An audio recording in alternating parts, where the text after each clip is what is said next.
So, first of all, I want to thank David, Rena, Hillel, and Katie for the weekend of wedding festivities. And now to the main event. Jake! Oh, Jake. Sorry, I just had to see your face after I did that. But for real, what can I say about Jake? Well, as most of you can imagine, there's plenty I can tell you about him. I'll start from the beginning. I've known Jake since I was 3 years old. For that reason, I feel like family, and I intend to take full advantage to embarrass the hell out of you. I will also remind Hillary, like I have for the past year, your window for escape is narrowly closed. Not too late. It's good. Never too late. It's good.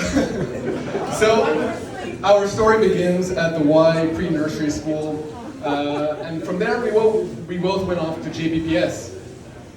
We were really inseparable, two peas in a pod, being up to no good, ending us pre-K class, and always getting timeouts together.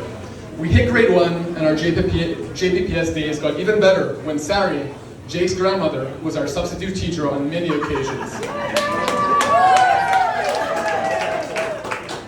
She really is and was the best substitute teacher I've ever had. I remember we'd hear her stories all about Alibaba and the 40 Thieves, or Mordechai Richler's, one of Mordechai Richler's stories. And after class, we would sneak up and give us both hugs. I'm still convinced she liked me more than you, Jake. I spent an enormous amount of time at the Greenbaum household while growing up, most of it in their basement, playing floor hockey, watching Jake torture Julie, while Joni and Hillel would be screaming at Jake to stop the craziness. It really didn't matter if Julie was the one beating you up, Jake, which happened more frequently than you would probably like to admit. But one thing was for certain, you always got blamed. And I was just there sitting on the side watching and laughing at the situation. To your benefit, I will say that when Claire came along, you were like a different brother. And most of the physical and verbal abuse still focused on Julie. Julie, by the way, you should probably get some restitution from Jake. Yeah, I've been working on it. I have no idea. Other than that, it was really a house full of love and happiness. I still remember our first attempt at a sleepover at my house. That didn't end very well. More accurately, it didn't even start. Jake left the house at around 8 p.m. even before he was picked up. But that's okay, because not much long after, we got a hold of a VHS tape that my parents had rented of The Devil's Advocate. This is the best. Where we got our first taste of full frontal nudity. Yes.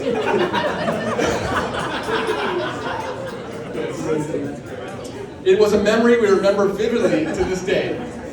After grade 3, Jake changed schools and went to Roslyn, and slowly we lost touch.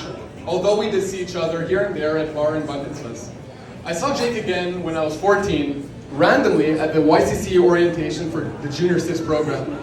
I can still remember Jake being in a room full of Jews after years of Roslyn and Centennial. He didn't know anyone. He wasn't sure about the program, but I called him a few nights after, and I told him, come try it out, what's the worst that can happen? And that was the start of a rekindling of our friendship, which picked off where essentially we left it off. We had an amazing summer together in our tents shared by Daniel Monk and Daniel Gottesman. And in our usual fashion, the regular tent that YCC provided wasn't good enough, so we decided to deck it out with a generator, lighting system, TV, Dreamcast, fan, and electric barbecue. And what a summer that was. His time at YCC spawned what many of you tried to forget. Ab-showing, fist-pumping DJ. For those of you who don't know, DJ was his name as a DJ for Superior Sound. So, if anyone wants to tease him about that, I highly suggest it. Jake is like a brother to me, but depending on the day and how well he was behaved, compared to my other friends, he was like a second or third son to my parents. By the way, I'm their only real son. And from the ages of 15 to 18, I could walk into my house, which was down the block from Jake's West Lawn Ave home, and more often than not, Jake was already over, but not waiting for me in the basement where I lived, essentially. But he would be in bed with my parents, spooning my father. And all I would hear is, "Bo, get him the hell out of my bed."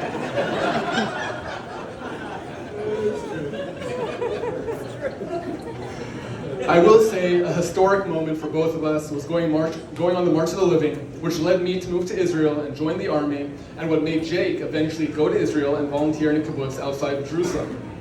There, we were able to continue our shenanigans in a different country, and they definitely continued there. The years to follow are a bit of a blur for both of us, and most of the stories are best left unsaid. But if anyone wants to approach me after, I'll happily tell you a few juicy ones. Now to more recent times. I've met and seen many of Jake's girlfriends or flings over the years. Some were better than others, but I can tell you, yeah, that's definitely true. But I can tell you one thing, Hillary, you are by far the best one of them all. Woo!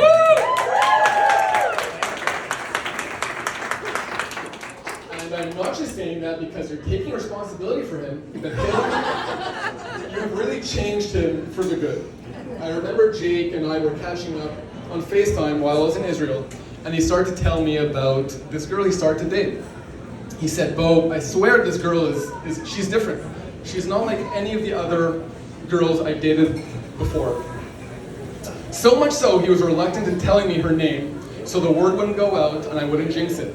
I honestly thought nothing of it, but I couldn't be happier to have been so wrong.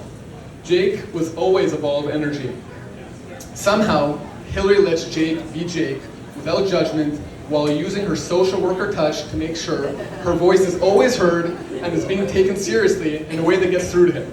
Not an easy task, Hillary, at all.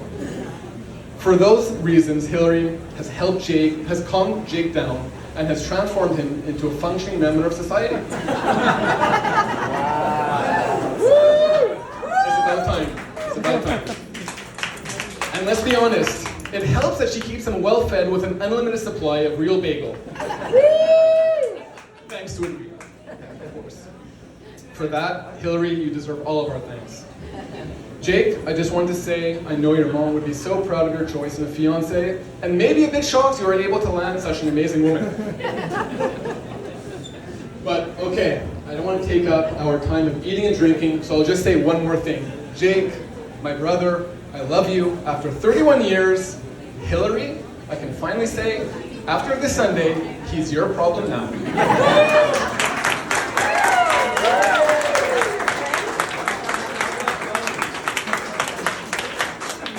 And on that note, let's raise our glasses, wishing my new sister and my brother many years of experience, shared memories, health, happiness, and eventually many, many green bombs. I know Hillel is quelling for a few already. Okay.